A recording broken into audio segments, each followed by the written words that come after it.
Since 1993, the Alzheimer's Research and Prevention Foundation has been dedicated to preventing Alzheimer's disease by funding research studies and educational programs on a brain-healthy lifestyle.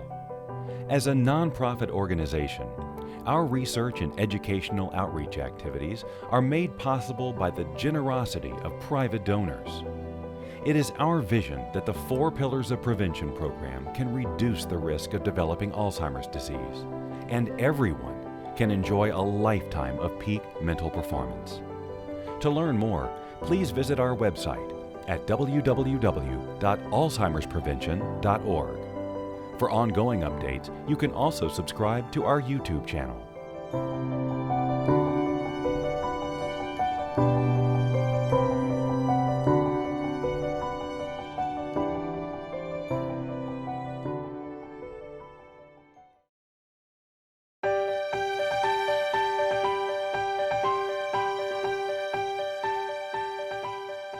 Formally, I want to welcome everyone on the call today to talk about the wisdom journey. It's a topic that it's very close to my heart, and we at the Alzheimer's Research and Prevention Foundation believe that wisdom is probably one of the most important things we can develop over our lifetime, and we all have so much to contribute, and being able to contribute and participate and being active, and as a result also being social, is a very important part of keeping our elders and ourselves healthy in our body, mind, and spirit. And so it's with great pleasure that I've been eyeing Dell for this type of interview for a long time, and it's finally come together. I'm just thrilled to be able to have her on our program today. And I'll give you a little bit of introduction. Dell is, I have known Dell for 21 years, since I moved to Tucson. And she's one of the most energetic, inspiring, and always, I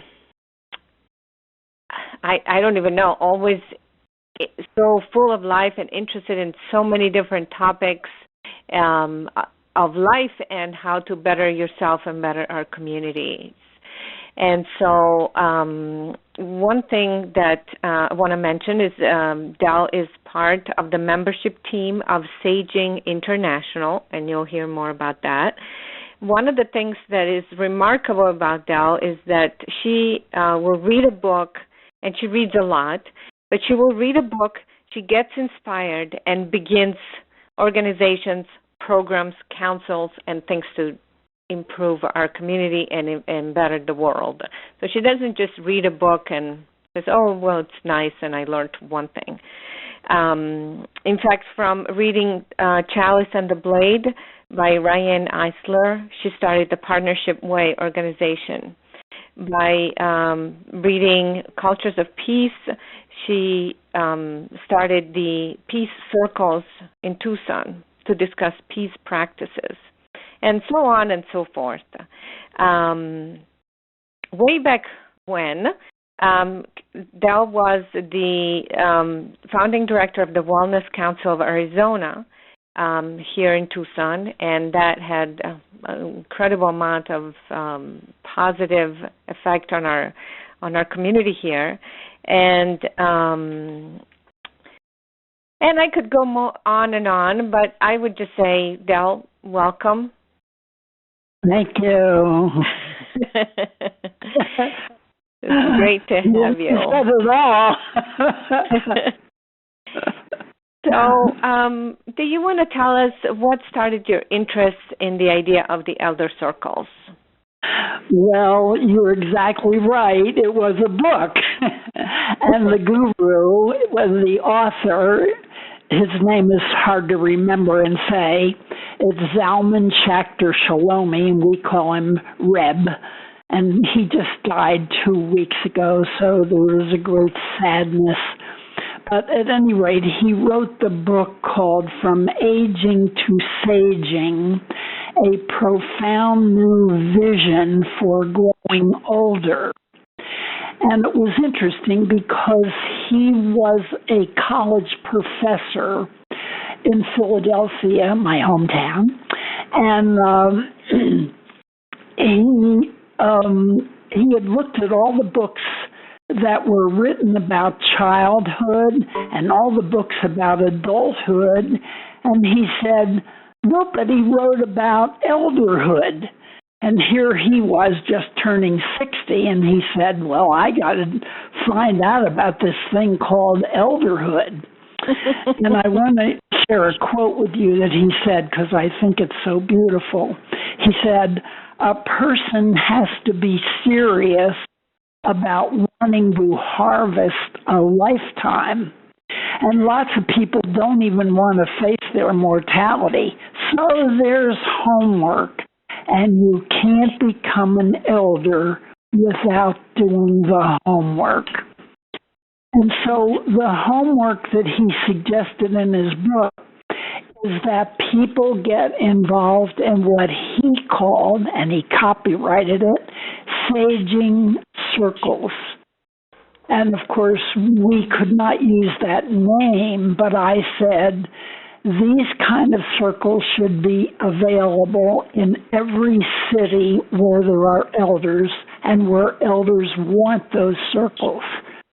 And so in Tucson, 12 years ago, we began elder circles using the model that he proposed in his book. Wow. Wow. And so on a personal level, what called you to this? Well, I guess I had never called myself an elder. And really, it was interesting because I went to hear a lecture by Dr. Andy Weil, and he had just gotten back from Okinawa, and he said, and guess what? They call their elders living treasures. And all of a sudden, you see, I wanted to be called a living treasure. And so I said, I'm going to be an elder. And I was older than Reb Zalman because, as I said, he was 60 when he looked at this. I was more like going on 80 when I looked at this. Oh my gosh! Wow. So it was something that I felt a need for myself, a place where I could go, and a safe, respectful place where we could share our stories, where we could harvest our lives. So it was a personal thing for me and everybody that I knew who was getting older, and that's everybody, right? Well, that's everybody. Yes, that's for sure. We don't get out as alive, you know. Wow, my gosh, that's fantastic. So how many elder circles are you leading at present? And we'll do a little bit of a history right now, sort of an introduction, and then we'll get into the meat of the program. And like 12 years ago, when we started this, someone in one of the faith communities here was starting a luncheon time for seniors. And I gave a presentation somewhere about elder circles, and she said, will you come and we'll work together on this because I like that better than just having a senior lunch bunch. So I was very honored to be working with someone. And over these 12 years, at different times, I have led as many as 10 circles every month. I don't do that anymore. I now am so fortunate to have a lovely elder council here who have trained facilitators and who have taken over many of the circles. So I'm more of a substitute. I do a lot of times when we get a new one, I'll start it and stick with it a couple months until we find a facilitator. But I'm mostly the sub and the trainer and stuff like that. So I'm thankful for every facilitator there is. And there's, so it's wonderful. And you're doing this just so that people understand. You're doing this as a volunteer work, don't you? All volunteers. We're all volunteers.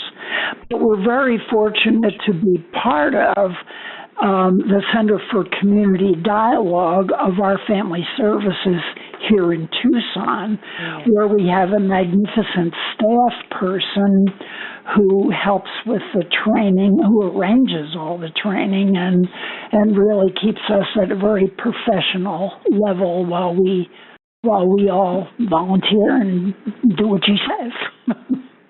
Fantastic. Well, it's really fantastic. So to get into the actual elder circles, are there any requirements or qualifications for someone to participate? Age or any experience or any? Well, it's interesting because I take all the phone calls. I'm the Elder Circle Coordinator, Center for Community Dialogue. So the phone calls come to me, and the first question is, how do I know if I'm an elder? Whatever it is. And of course the answer is, just like I discovered when I wanted to be an elder, it's really as people make their own decision that they are in the second half of their life and they're ready to look both backward and forward in that process. So when they say any age, I say, are you there? And if they say no, then it's okay. But there's no requirement, and people don't even have to register. They can just show up. So the circles are there. We print out a schedule for the month of all the places people can go, and they just show up. Oh, my gosh. So besides age, are there any other? And it's free. Yeah, I forgot to say that. Important. Yeah. And so our people are really from sometimes even late 50s. We have people come in, but mostly I'd say by the time a person is 60, and we have all the way up to 100. I would say the largest number is in their 70s. That's just my own observation, not that people told me how old they were. And the other thing that's interesting is, excuse me, again, it's about 80% women and 20% men. And we treasure the men who come and share their stories because a lot of times that doesn't come easily. Well, that's true. That's true. We've all noticed. Yeah. We have. But so yeah, okay, I'll wait for this question a little later on when we're discussing this in further detail. Okay. So tell us about the Elder Circles, the actual program and how you run it and okay. Okay. Yeah. So more like how it's structured and what the process is. Would that be? Yeah. Yes. Okay. Well, I think, again, and when people call me, I always tell them that there is a structure. It's not just come and chit-chat. There is a structure. There is a process. There is a topic. And so it's different from a support group. While it's supportive, we do not call it a support group.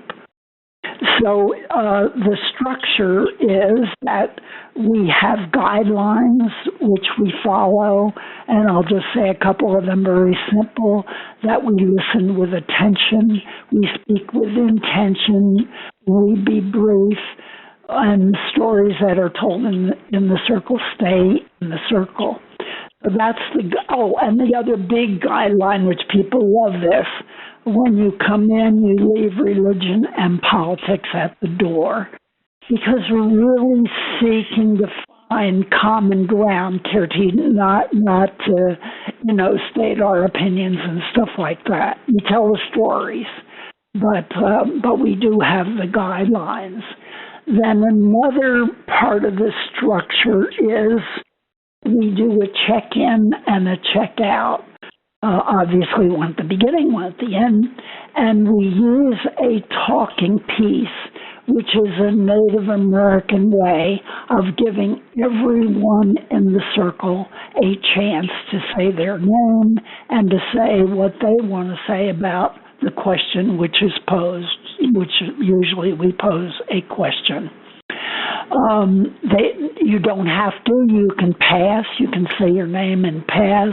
You can take the talking piece again at the end, because by then maybe you've thought of something or you're ready to, or you don't have to. But the talking piece is a very important part of our structure. After we do the check-in, we have someone, the facilitator, and the facilitator in an elder circle, different from other kinds of circles.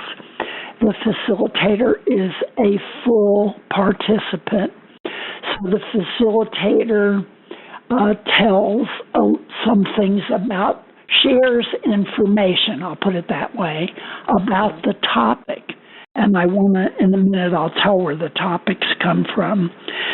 Shares about the topic, then poses a few questions, and we divide into small groups, depending on the size of the circle and what the question is, sometimes twos, sometimes threes, mostly threes, triads.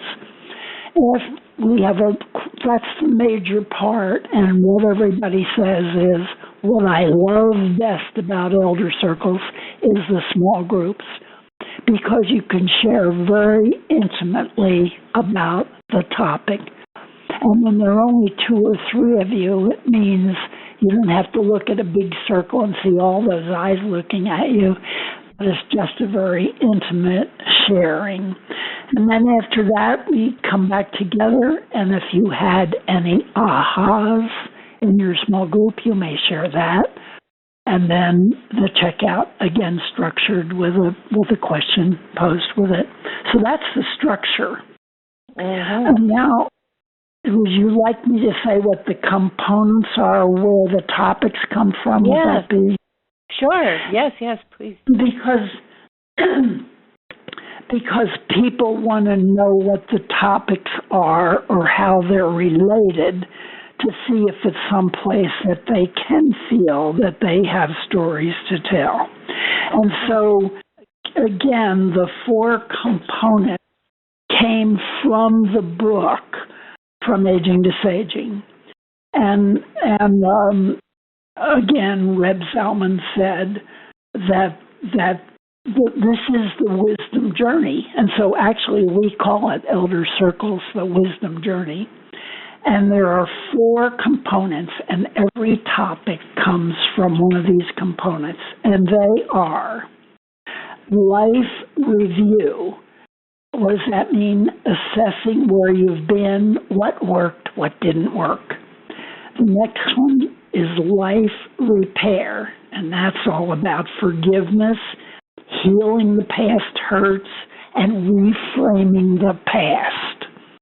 The third one is about valuing life.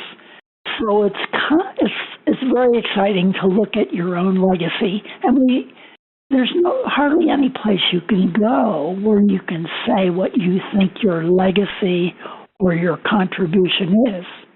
People don't want to hear it, but in elder circles, they want to hear it. So it's really how you become a wisdom keeper and a wisdom seeker. And then the last one is about, learning the mentoring skills so that you can develop the role of being a wise elder. And when I say mentoring, everybody thinks, oh, that's about telling your kids. But really what we found out is that we mentor each other. and our kids and our grandkids and our friends. So it's really a very broad look at how you're sharing. And every topic comes from those 4 components.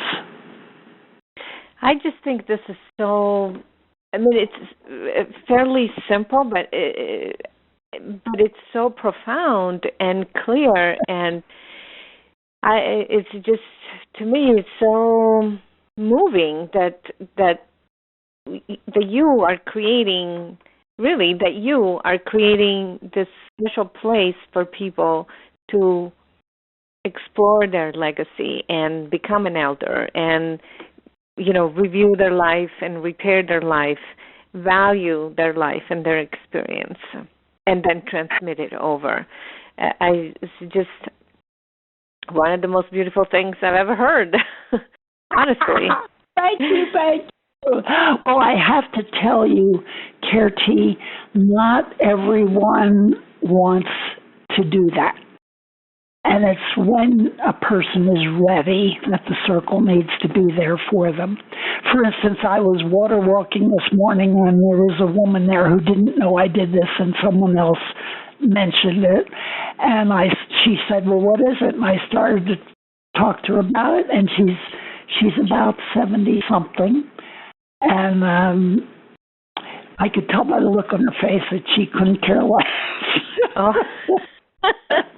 That's okay, If a person isn't ready, they shouldn't come. So it's when you are ready, and I heard you say, that you think it's wonderful that there is such a place. And so for the people who are ready, the place is ready. Yes. And actually, well, since we're here, do we want to make this little announcement now, Dell? Oh, yeah. Okay. Shall we do that? Talking about this? Yeah. You want to say it? Well,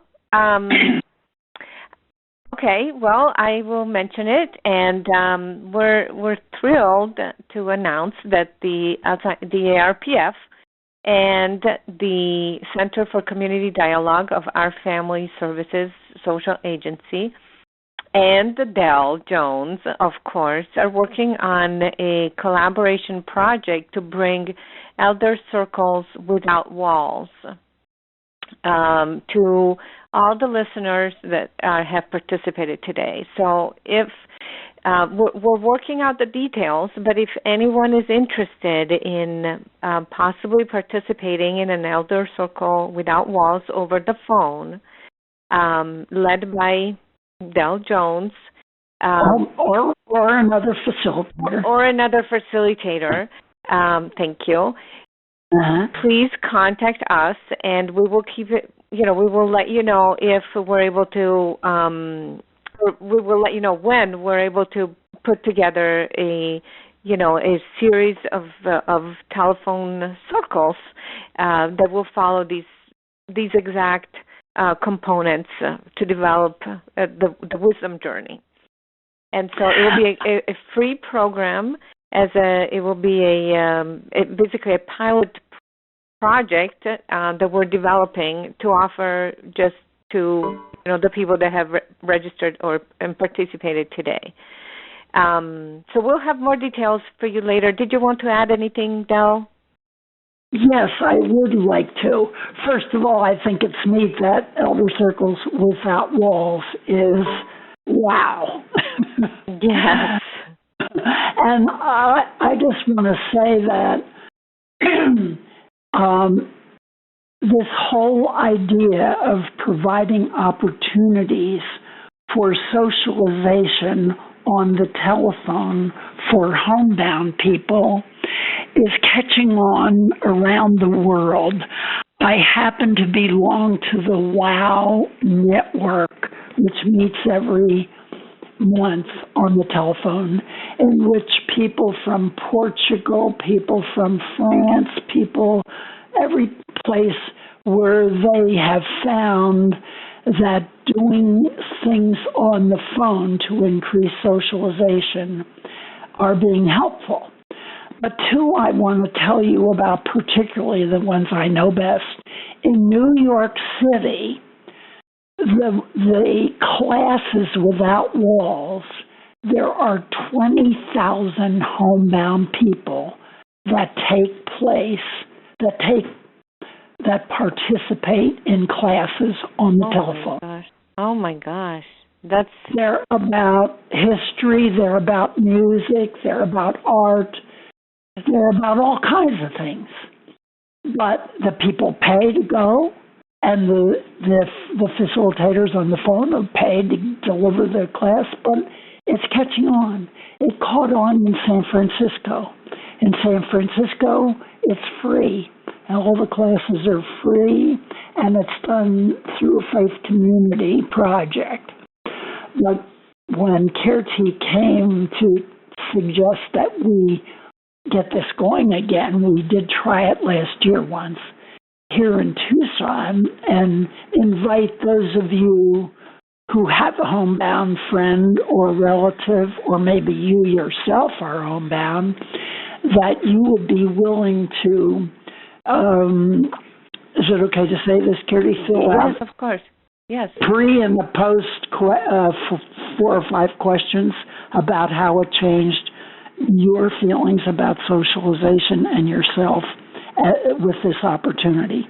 So I'm excited that we're going to be able to do that. And I've already got one organization, Mobile Meals, I guess many of you have this in your cities, and the executive director who says everybody there is lacking in socialization.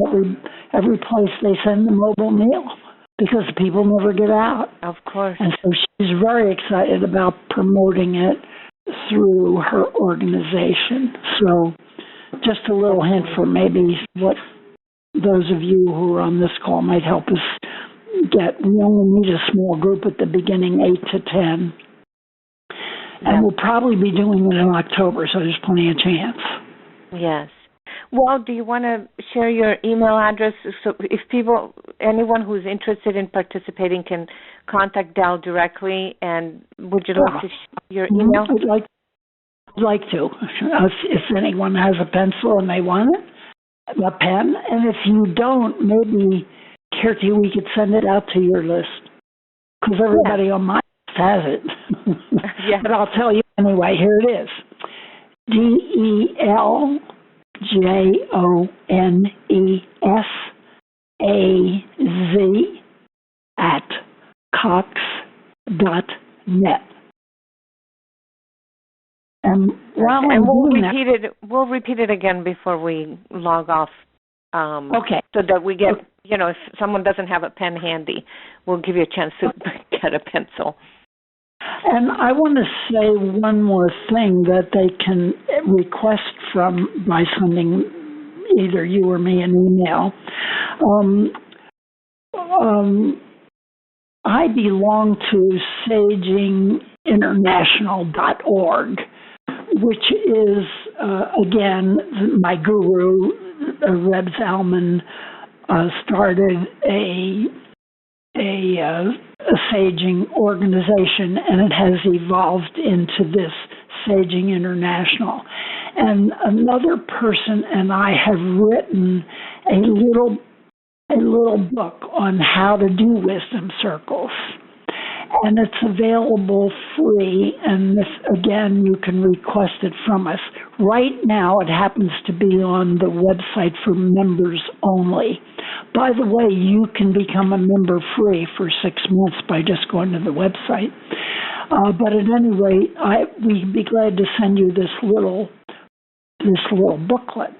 In addition, there are many other. My most favorite book is called The Little Book of Circle Processes by Kay Pranis, and she does training. Saging International does certification trainings. Christina Baldwin, her has a wonderful pamphlet called Calling the Circle, free from her website. All these resources, and I have them all listed in the little booklet that I co-wrote. So you will be able to find a place if you just want to do a book study, suppose you only want to do circles for 8 weeks. Do a book club. And all the stuff is listed in the little pamphlet where you can get help for that. If you want Internet Institute of Noetic Sciences, they do an eight-week series called Conscious Aging. So ours are continuing. Our elder circles go on, but there are all kinds of different ways and certifications besides ours. Of course, we think ours is fantastic, but you have to be here in Tucson to do it. The other ones, theirs are all over the world, so you can go and find the one you need that's close to you. That's fantastic. Wow, I didn't even know that. So, yes, if you would like to receive that information, you can email Dell directly. Again, it's Dell Jones AZ for Arizona @cox.net, or just reply to the email that you received.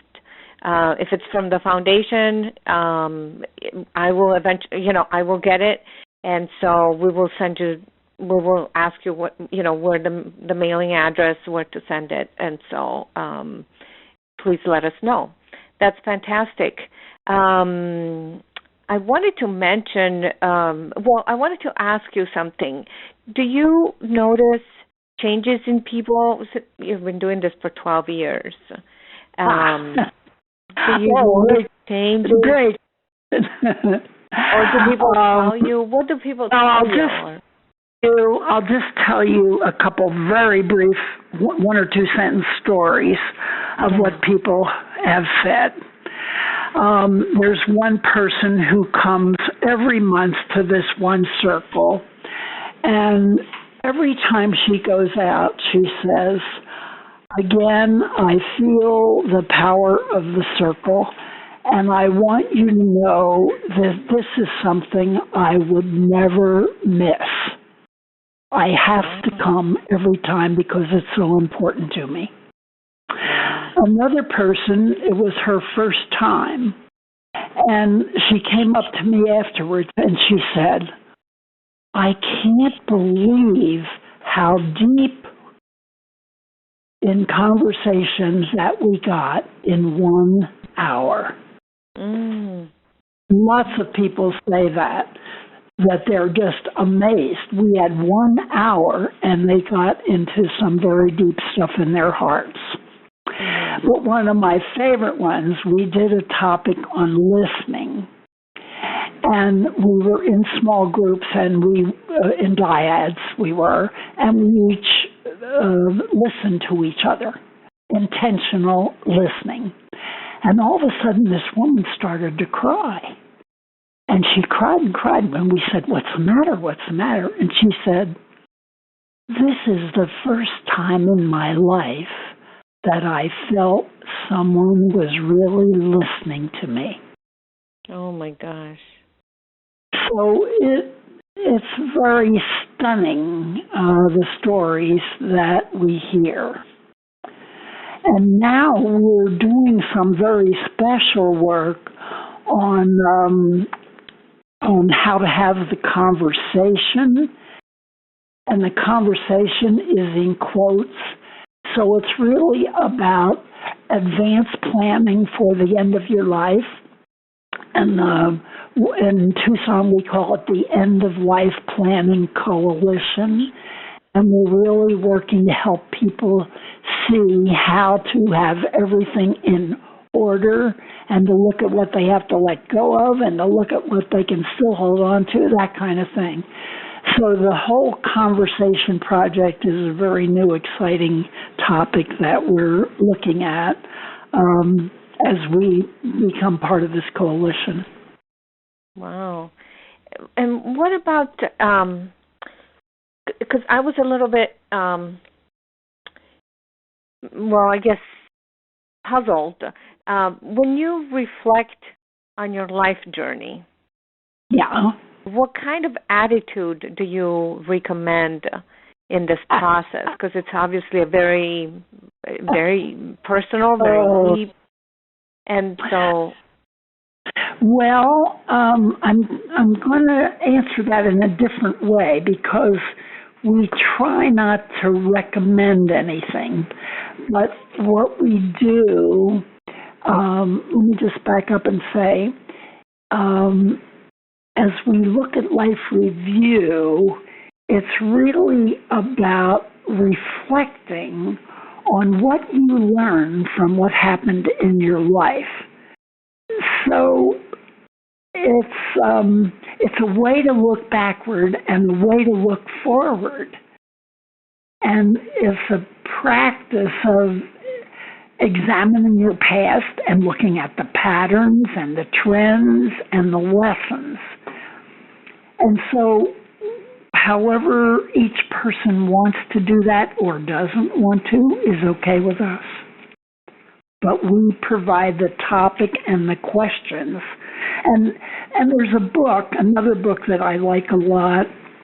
This guy wrote a book called Claim Our Place at the Fire. And he talks about the new elder. And he says the new elder asks these questions. Who am I? Where do I belong? What do I care about? What is my life's purpose? And so, you see, it's all about their stories.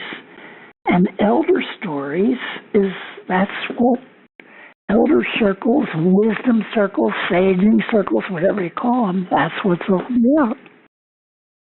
Oh my gosh, this is so interesting. This is very, very interesting. Getting you ready. You're not there yet. I'm not there yet, but I will. Well, you've been to visit, but you're not there. I've been to a couple of more than a couple of your circles because I'm so interested in this topic. I think it's like the next step. It's the next step in our life, and in certain cultures it's developed more naturally. But I think in our culture, I think you mentioned somebody, or you said that it's very difficult. There are hardly any other places where you can go to share your journey, your life journey, your wisdom journey, because typically it would be done in families, and not everybody has families, or not everybody has a family close to them, and even when you do, everybody's busy, especially the younger generations. They're working, they have kids, you have grandkids. Everybody's so busy, and so you need the time, and a lot of people don't have the time or don't have the skills to develop this. So, but I also wanted to add. I'm sorry. Yeah, go ahead. I'm sorry, I was coughing. I wanted to add that I recently read an article about a research study done at the Mayo Clinic, and they said that they did a study on the restorative and healing powers of maintaining healthy friendships, which I do my mind is definitely right. And so here it says, these are, I'm just reading the bullet points. It increases your sense of belonging and purpose. Yes. That's what you just said. It boosts your happiness. It reduces stress. Improves your self-worth. Wow. It helps you cope with traumas such as divorce, serious illness, job loss, or the death of a loved one. Encourages you to change or avoid unhealthy lifestyle habits. And boy, there's a long list of unhealthy lifestyle habits. This would make a great topic, so I'm going to ask you to send me that information. I will. We'll write a topic on that one. They end this little blurb saying, though life happens, don't put off connecting with that friend or friends you've been meaning, to get together with. So again, the connection, the community, the feeling of closeness with, even with people you've never met, but with whom you have things in common, and you just have to discover what they are. And, the fact is, everyone has a story. Yes. And this is the place where you can go to tell your story. And that's why people come. That's exactly right. And also, we were talking about homebound elders, but, how many people live in rural areas where they don't, they may not be homebound, but they just don't have the resources near them. So, again, the elder circles without walls would be a perfect fit for that type of elders. So, I agree. Yeah. So I was thinking, is that okay with you if we open it up to questions or comments from our listeners? That would be wonderful. Okay, great. One moment. Okay, we're now live with everyone. And so if anybody would like to comment, please introduce yourself. And hello. Excuse me. Yeah. This is Regina near Charlottesville, Virginia. I am an elder, and I am interested in this. I'm a retired psychotherapist, and I'm interested in knowing if there is a training for facilitators. Yes, there are several trainings for facilitators all around the country. One is saginginternational.org. If you go there, you'll see their list of trainings.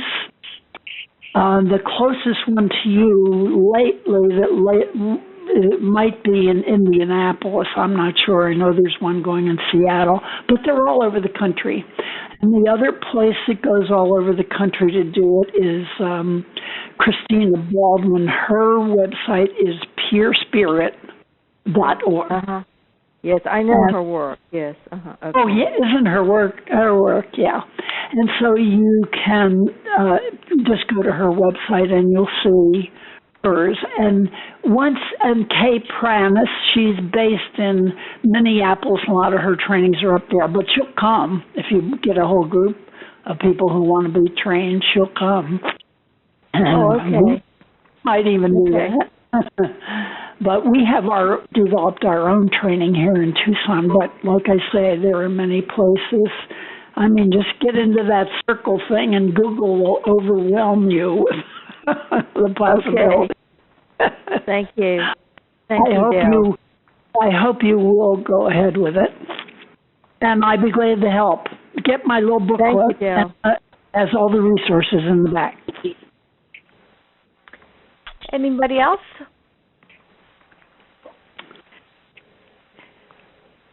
I think there was another person that wanted to ask something or say something.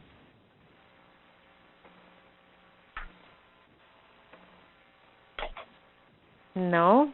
That wasn't me, but this is Jean in Worcester, and that sounds wonderful, and I am most interested. I have one concern is that although my brain used to be pretty good, it's not nearly as good as it was, and I'm not sure how much that would be a problem. Well, one thing we found out is that when people are in these circles and sharings, it keeps their brain active. But Kirti, maybe this is a better question for you because you've really studied his brain more than we have. But we found that it works that way. It's a positive thing.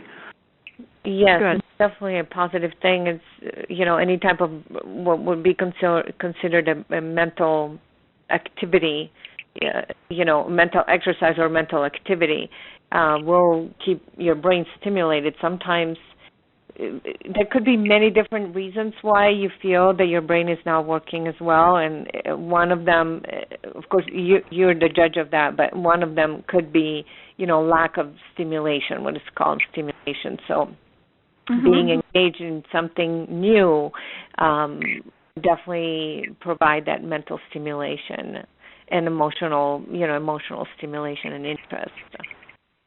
So perhaps the group has some way of knowing, or either helping folks with it or suggesting that perhaps this isn't the appropriate location for them to be?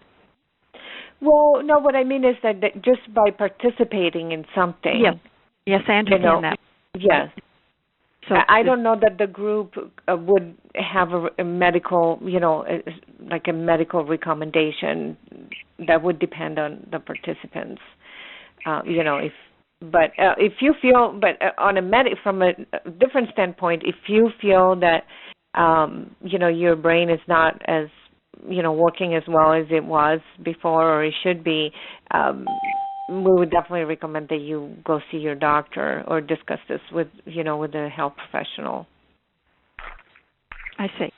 Thank you. Actually, as an aside, we just came back from the International Alzheimer's Conference, and one of the new trends is looking at people that have a complaint, just like you, that say, I just can't remember things, and I just feel like things are not the way they were. And it's a significant development in the research of developing new ways to look at brain and memory and brain functioning. So if you do have that feeling, definitely you should see someone sooner rather than later. Yeah, well, this has been going on since 1980, so it's not new. Oh my goodness. Well, you sound pretty sharp. You're doing good if you showed up for this teleseminar and it was 19. Yeah, very good. Yes. Yes. So, any other questions? We have about 5 minutes left.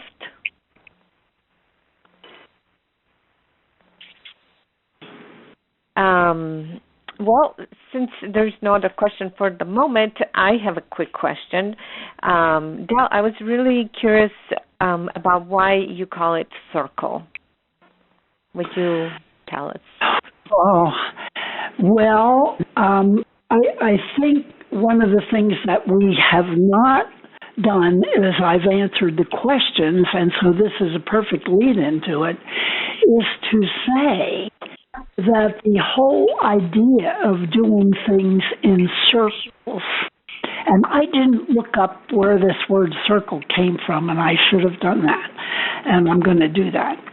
But remember that for thousands of years, cultures have done things in circles.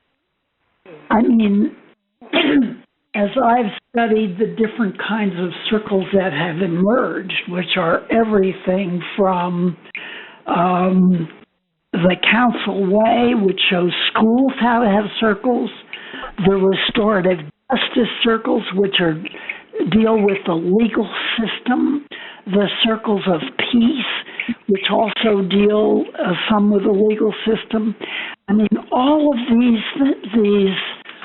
ways that the circle has come into our culture, and to be thankful to the ancient cultures, a lot of it from the Native American, who said that everything can be managed in a circle. And I have found the power of the circle to be something that has changed my life. Wow. So again, ask Google and you'll find out a zillion circles there are, where they came from, what people are doing to change the world to be a better place, and doing it in a circle. In a circle. Wow. Wow. So that's exciting to me. Yes. Well, thank you. It seems like children intuitively also very often play in circles. And obviously they weren't taught necessarily. So it's interesting. I'm working with an anti-bullying team that's working in schools, and they do all of that sharing about what it means to be a bully and not be a bully, and it's all done in circles. And the people that are leading that have been trained in one of the as facilitators in some kind of circle. Wow, that's very interesting. Well, thank you for telling us. Since Virginia did ask about training, and there may be other people that are interested in training. Would you tell us about when you train people here in Tucson, obviously, but to give us an idea, are there special requirements? Are there special background needed? Or typically, what is required? The requirement is I want to be a facilitator. That's the requirement. And we've had people from all walks of life who have come to our training, and I believe our trainer might even be listening in on this call. Our trainer, Catherine. Are you there, Catherine? Yes, Dell, I'm here. Would you say a little bit about our training? Because I think you've done such a fabulous job with it. Thank you, Dell. So the training provides both practical and theoretical. So we cover the basic domains of elder circles so that our potential facilitators understand about our life review, life repair, contribution and mentoring. And then we actually give the method. We tell people step 1, step 2, step 3, very practical. And we also give people practice. So we break the group up and give everyone who is in the training an opportunity to conduct a shorter circle than they would in real life, but it's still an opportunity to hear themselves provide guidelines, talk about a topic, help the group, engage in the conversation, and then wrap it up. At the end of the training, we provide a packet, and the packet has agendas, topic ideas, the guidelines for the circles that Dell mentioned earlier, and a path to become a full facilitator. We also do some mentoring. So we provide the structure and the opportunity to practice, and if someone wants to then do a group on their own, we give them some mentoring so that they are successful. And then those of us who have been doing it a long time have offered ourselves as coaches. So they can come to our session, then we go to their session and be there as the coach. So you offer that extra support for a while. Yeah. And, interestingly enough, in Center for Community Dialogue, we do, under Catherine's leadership, we do all kinds of circle training, not just elder circle training. We do facilitators for all kinds of dialogue and things going on in our community. That's another session. That's another. Tell us that. But I mean, it's very broad, and this is one piece of it. Yes, understood. Well, this is great. Thank you so much, Catherine, for explaining that, and Dell, of course. And we're just about at the hour. I don't want to hold people up. I would like to make a final, reminder announcement that those people that might be interested in participating in an Elder Circle Without Walls with Dell or another senior facilitator through the Center for Community Dialogue and your Alzheimer's Research and Prevention Foundation, please send us an email at delljonesaz@cox.net or simply reply to the email announcement that you received, and we will contact you. And same, if you would like to receive the little guidebook that Dell mentioned, also you can follow the same procedure, and we will mail it to you. Dell, thank you so very much for your time. And I just want to say we're not mailing it. We're sending it as an attachment to an email. It's an email. Okay, perfect. Mm-hmm. Thank you. Yeah. Thanks for clarifying that. And thank you again so very much for this enlightening teleseminar, enlightening conversation, and very deep and thought-provoking. I'm very grateful. Thank you, and to everybody who came. Yes, thank you, everyone. Have a great evening. Have a great evening. Thank you very much. Goodbye. Bye-bye. Bye. Bye. Bye.